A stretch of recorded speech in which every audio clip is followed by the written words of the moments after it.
Ave Regina, Mater misericordiae, vita dulcedo, estes nostra salve.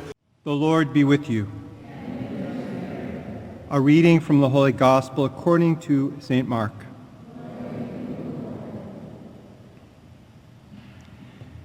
Jesus went to the district of Tyre. He entered a house and wanted no one to know about it, but he could not escape notice. Soon a woman whose daughter had an unclean spirit heard about him. She came and fell at his feet.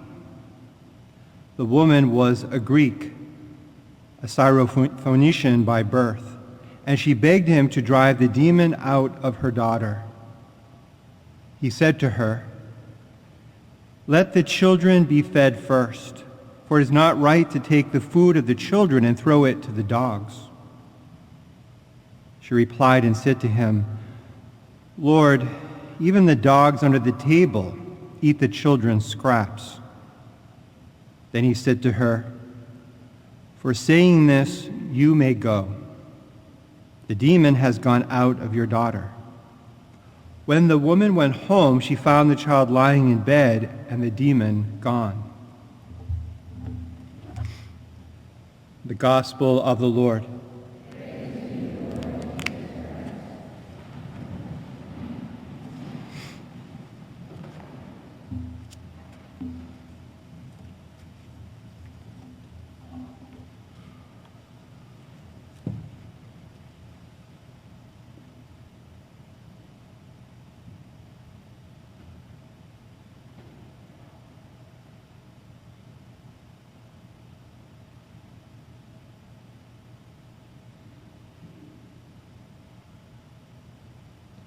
You do not have to raise your hands for the following questions. Did you eat breakfast this morning? And if so, were you worried that poison may have been put in it from the manufacturers? Probably not. You trusted that the food was safe. When you came to church this morning, were you afraid that the car or bus that you got into would explode? Probably not. You trusted that the people who built it knew what they were doing. You weren't worried about it. When you came into the church this morning, were you afraid that the building may collapse? No, you probably didn't think about it. You've come in many times and you trusted that it was built correctly and safe. Have you ever been on a plane? When you think about it, we have no idea who the pilot is. He says, maybe won't even see him, but he says, "Hi, I'm Bob, your pilot." And we don't panic. We don't say, "Who the heck is Bob? Can I trust Bob? I don't know anything about Bob. Did Bob get a good night's sleep? Does he eat healthy? Who is this Bob who's going to take us thousands of feet in the air?" We don't think about it. We just trust that he knows what he's doing. Every day, we are constantly placing our trust in ordinary things and ordinary people. We trust because we couldn't function in life without doing so. If we questioned every single thing, we couldn't function. We'd go crazy. Many of us have had experiences when people have hurt us, betrayed us, rejected us, maybe even people we're close to. But that doesn't usually stop us from trusting other people. It's difficult to live our lives if we don't trust. And if we're hurt, it may take time to heal, but people who are healed trust. Trust and faith are highly regarded by Jesus. When he brought the good news 2,000 years ago, we hear all the time, all four Gospels, he's always looking for people who have faith, people who trust. And when people failed, when they didn't trust, when they were afraid, he'd say, "Where's your faith?" And those whom he encountered who had it, he would make a big deal. I've never seen such faith in all of Israel, sometimes he would say. He was excited about people's trust in him. So let's look at today's gospel.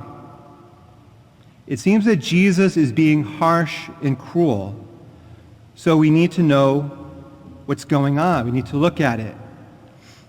When I was newly ordained, it was not one of my favorite gospels because it seemed Jesus was very harsh, and I had to do a lot of prayer and a lot of research to understand what was really going on.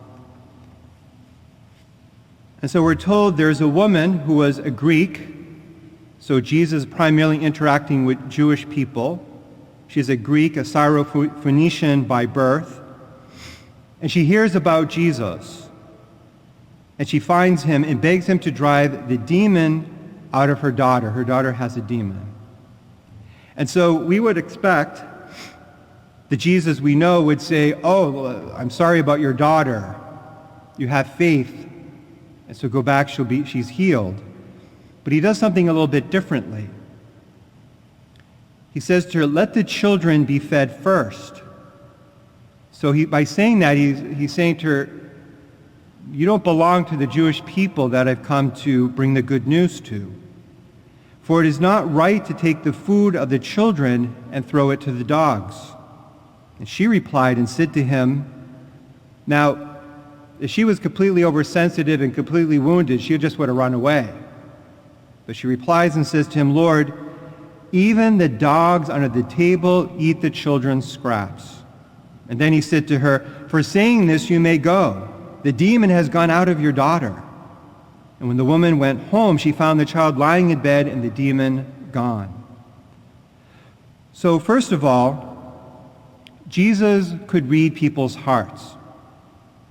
He wanted to show an example of complete trust, even when it appeared like he was insulting or appeared like he was ignoring the request. He wanted to bring that trust out, and he knew her heart. He knew he could do that. If not, he wouldn't have done it.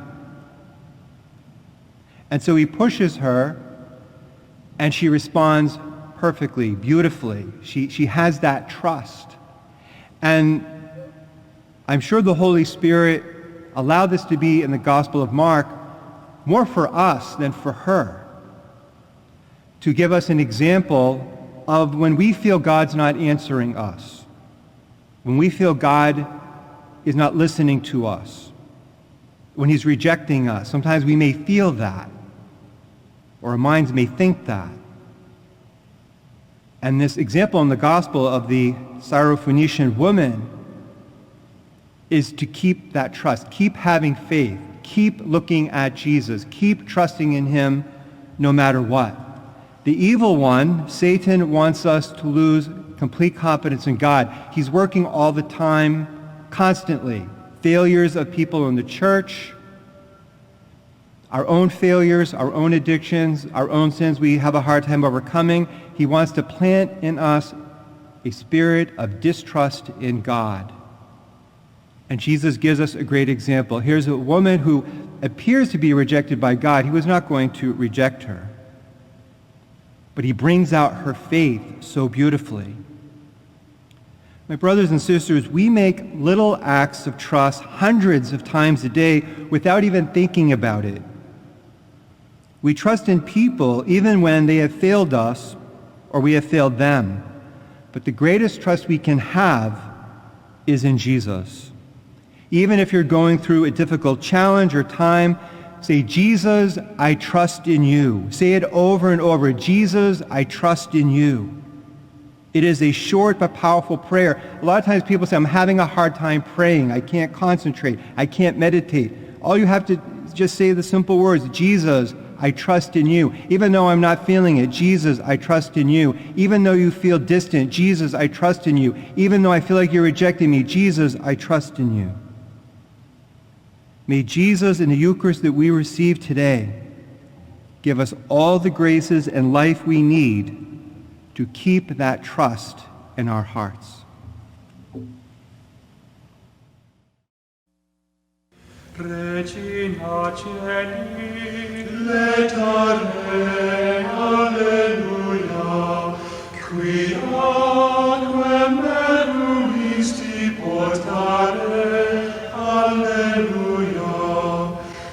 resurrexit sicut dixit.